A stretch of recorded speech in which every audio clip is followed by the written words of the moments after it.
Hey everyone, and welcome back to the channel. Today, we're diving deep into a wild, almost forgotten chapter of American history. A story of defiance so extreme, it sounds like something straight out of a movie. We're heading to East Texas right after the Civil War to uncover the incredible true story of the Free State of Van Zandt. Now, we all know about the Civil War and the secession of the southern states. But have you ever heard of a county seceding from its own state, which had already seceded from the Union? It sounds crazy, right? But that's exactly what happened in Van Zandt County in 1867. This was not just a symbolic gesture. These folks were dead serious. To really get what was going on, we need to set the scene. The year is 1865. The Civil War has just ended. The Confederacy is defeated, and the entire South is thrown into a period of chaos and uncertainty known as Reconstruction.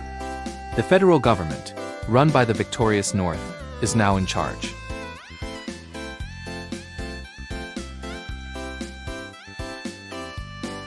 Van Zandt County was a place of small farms and dense forests, populated by folks who were self-reliant and deeply suspicious of outside authority.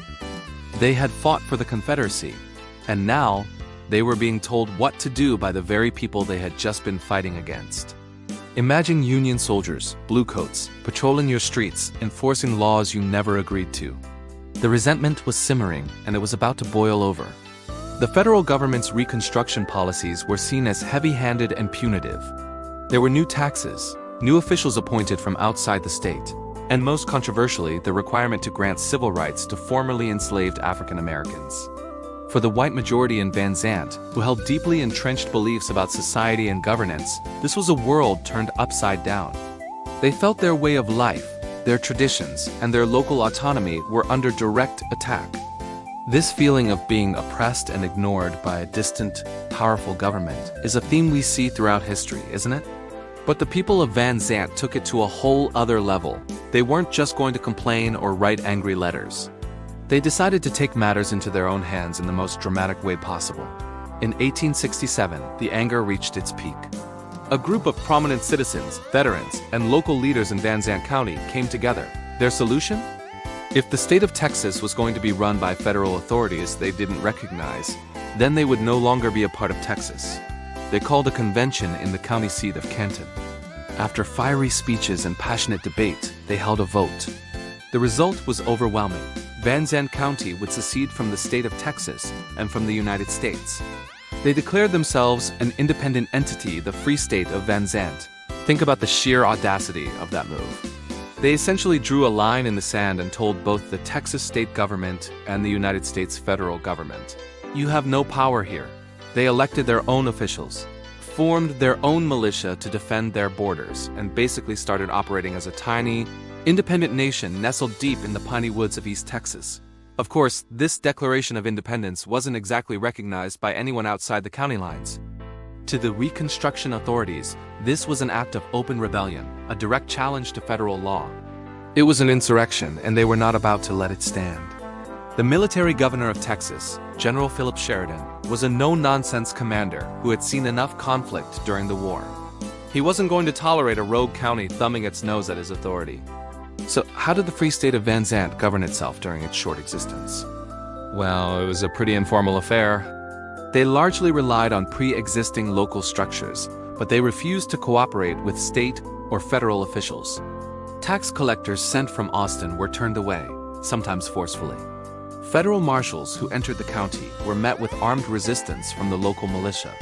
It was a tense standoff. For a brief period, Van Zandt County was a true no-go zone for the authorities. The local citizens rallied around their newfound independence. They saw it as a righteous stand for their rights and liberties.